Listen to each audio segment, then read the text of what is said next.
دین سے فرار اختیار کرنے والوں کے لیے اگر کوئی گڈ نیوز ہے بھی، اگر کوئی خوشخبری ہے بھی، تو وہ دردناک عذاب کی ہے۔ اللہ اس انجام بس سے ہماری حفاظت فرمائے اور اپنے دین کی محنت کے لیے، جد و جہد کے لیے ہمیں قبول فرمائے۔ اب مزید بیان ہو رہا ہے منافقین کا کردار۔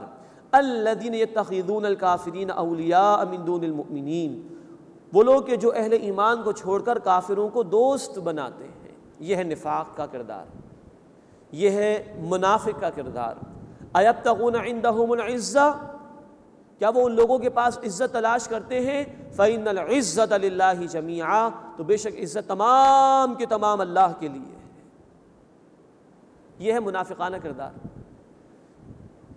کہ اپنی جان بچانے کے لیے، دنیا کے حصول کے لیے، دنیا کی عارضی دولت کمانے کے لیے غیروں کے پاس جاتے ہیں، ایمان والوں کو چھوڑ کر اللہ کے باغیوں سے دوستیاں اختیار کرتے ہیں اور سمجھتے ہیں کہ وہاں سے ہمیں عزت مل جائے گی، ان کافروں سے ہمارے تعلقات رہیں گے تو ہماری قیادت بھی مضبوط رہے گی، ہمیں رعب و دبدبہ بھی حاصل رہے گا، کوئی ہمارا بال بیکا نہیں کر سکے گا، ہماری کرسی مضبوط رہے گی۔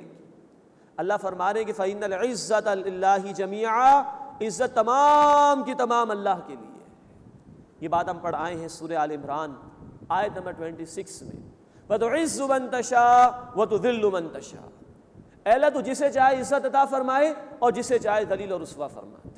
مومن کا ایمان اس بات پر ہونا چاہیے کہ عزت تمام کی تمام اللہ کے ہاتھ میں، تو اللہ والوں سے دوستی اختیار کرنی چاہیے، ریلیشنز اللہ والوں سے قائم کرنے چاہیے، پریفرنس اللہ والوں کو دینی چاہیے۔ یہ منافقت ہے سراسر کہ اللہ والوں کو چھوڑ کر، ایمان والوں کو چھوڑ کر اللہ کے دشمنوں کفار سے دوستی اختیار کی جائے۔ وَقَدْ نَزَّلَ عَلَيْكُمْ فِي الْكِتَابِ، اور یقیناً کتاب میں اللہ نے یہ حکم نازل فرما دیا، ان اذا سمعتم آیات اللہ یکفر بها، کہ جب تم سنو کہ اللہ کی آیات کا انکار کیا جا رہا ہے، ویستہزأ بها، اور ان کا مذاق اڑایا جا رہا ہے، فلا تقعدوا معهم، تو ان کے ساتھ مت بیٹھو، حتی یخوضوا فی حدیث غیرہ، یہاں تک کہ وہ اس کے سوا کسی اور بات میں مشغول ہو جائیں۔ انکم اذا مثلہم، اگر تم وہاں سے نہیں ہٹے تو تم بھی انہی کے جیسے ہو جاؤ گے۔ ان اللہ جامع المنافقین والکافرین فی جہنم جمیعا، بے شک اللہ جمع فرمانے والا ہے منافقین کو اور کافروں کو جہنم میں ایک ہی جگہ، تمام کے تمام لوگوں کو۔ اس آیت میں پہلی بات نوٹ فرمائے کہ اللہ کتاب میں حکم نازل فرما چکا ہے۔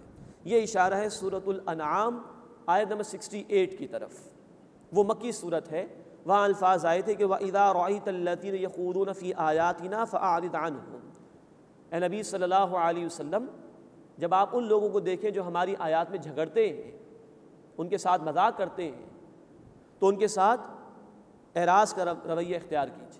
اور نبی صلی اللہ علیہ وسلم کے ذریعے سے اہل ایمان کو یہ حکم دیا گیا تھا کہ جہاں کہ اللہ کے دین کا مذاق اڑایا جائے، اللہ کی آیات کے ساتھ لوگ کھیل رہے ہوں، اللہ کے دین پر الزام تراشیاں کر رہے ہوں، ان کے ساتھ بیٹھنا اٹھنا بیٹھنا تعلق قائم رکھنا جائز نہیں ہے۔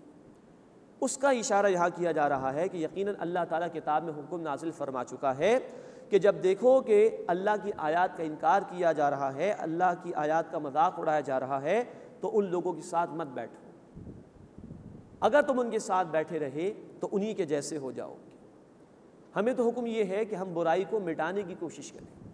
مسلم شریف کی روایت ہے، اللہ کے رسول صلی اللہ علیہ وسلم نے فرمایا، من رأى منکم منکرا فلیغیرہ بیدہ، جو کوئی بھی تم میں سے منکر کو، برائی کو دیکھے، اسے چاہیے کہ اپنے ہاتھ سے اس کو بدل دے۔ دل میں اللہ کی محبت ہو تو بندہ اللہ کی نافرمانی کو برداشت نہیں کر سکتا، تو بدل دے اپنے ہاتھ سے۔ فَإِن لَمْ يَسْتَطِعْ فَبِلِسَانِهِ، اگر بدلنے کی قوت نہیں تو اپنی زبان سے روکنے کی اور منع کرنے کی کوشش کرے۔ فَإِن لَمْ يَسْتَطِعْ فَبِقَلْبِهِ، اور اگر اس کی بھی استطاعت نہیں تو دل میں برا جانے۔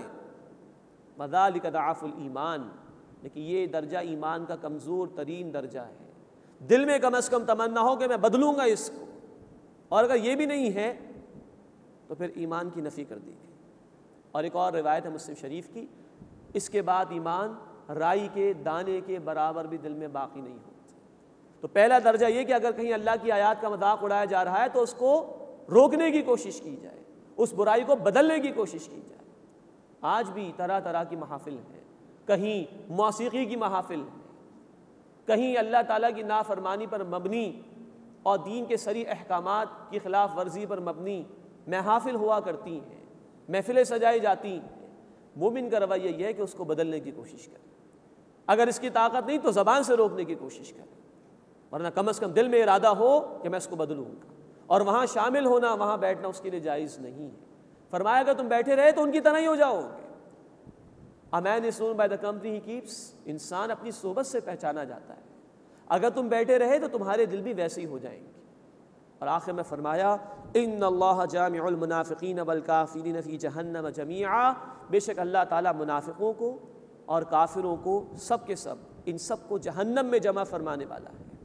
انجام کے اعتبار سے کافر اور منافق دونوں بالکل برابر ہیں آخرت کے اندر۔ ہاں دنیا میں منافق قانونی طور پر مسلمان تھے، نمازیں بھی ادا کرتے تھے، ان کا یہ قبول کر لیا گیا تھا، they were legally Muslims، لیکن اصلاً فرمائے کہ منافق اور کافر جہنم میں برابر ہوں گے۔ اللہ اس روش سے ہماری حفاظت فرمائے، ہمیں خود بھی گناہوں سے بچنے کی توفیق عطا فرمائے اور گناہوں کو مٹانے کی اور برائیوں کو ختم کرنے کی توفیق عطا فرمائے۔ فرمائے کہ ان اللہ جامع المنافقین والکافرین فی جہنم جمیعا، بے شک اللہ جمع فرمانے والا ہے منافقین اور کفار کو جہنم میں، تمام کے تمام لوگوں کو۔ الذین یتربصون بکم، وہ منافق کے جو تمہارے انتظار میں رہتے ہیں۔ فإن کان لکم فتح من اللہ، بس اگر اے مسلمانوں تمہیں اللہ کی طرف سے فتح ہو جائے، قالوا الم نکن معکم، تو کہتے ہیں کہ ہم تمہارے ساتھ نہیں تھے۔ اب یہ ان کا دو رخا پن بیان ہو رہا ہے۔ وإن کان للکافرین نصیب، اور اگر کافروں کے لیے حصہ ہو، کفار کو فتح ہو جائے وقتی طور پر، قالوا تو کہتے ہیں الم نستحوذ علیکم، کیا ہم تم پر غالب نہیں آ گئے تھے، کفار کو کہتے تھے، ونمنعکم من المؤمنین، اور ہم نے تمہیں مومنوں سے بچا نہیں لیا۔ یہ ہے دو رخا پن منافق کا، مسلمانوں کو فتح ہو تو ان کے پاس جا رہے ہیں، اور کفار کو بھی اپنی دوستیوں کا بھرم دے رہے ہیں کہ ہم تو تمہارے ساتھ ہیں، ہم غالب آ گئے تھے دیکھو مسلمانوں کے ساتھ، ہم نے تمہیں ایمان والوں سے بچا لیا۔ فاللہ یحکم بینکم یوم القیامہ، بس اللہ تمہارے درمیان فیصلہ فرمائے گا قیامت کے دن۔ ولن یجعل اللہ للکافرین علی المؤمنین سبیلا، اور اللہ تعالیٰ کفار کو ایمان لانے والوں کے مقابلے میں ہرگز غلبہ عطا نہیں فرمائے گا۔ اس کو دو اعتبارات سے سمجھنے کی ضرورت ہے۔ جہاں تک تو دلائل کی بات ہے، اسلام برحق دین ہے، اور جتنے بھی باطل مذاہب ہیں وہ کبھی بھی اس کا مقابلہ نہیں کر سکتے۔ تو دلیل و برہان کے میدان میں اسلام ہمیشہ سے غالب ہے، کوئی اس کا مقابلہ نہیں کر سکتا۔ اس اعتبار سے اہل ایمان ہمیشہ اوپر رہیں گے۔ دوسرا مفہوم اس کا یہ ہے کہ اگر ایمان والے اپنے ایمان کا ثبوت پیش کریں اور ایمان کے تقاضوں پر عمل کریں تو ہمیشہ غالب رہیں گے۔ اللہ تعالیٰ فرماتے سورہ آل عمران آیت نمبر 139 میں، وَأَنْتُمُ الْأَعْلَوْنَ إِن كُنتُم مُؤْمِنِينَ، مسلمانوں تم ہی غالب رہو گے اگر تم ایمان لانے والے ہو۔ تو جب بھی ایمان والوں نے اپنے ایمان کا ثبوت پیش کیا، اللہ رب العزت کی تعلیمات پر عمل کیا، اللہ نے انہیں غلبہ عطا فرمایا۔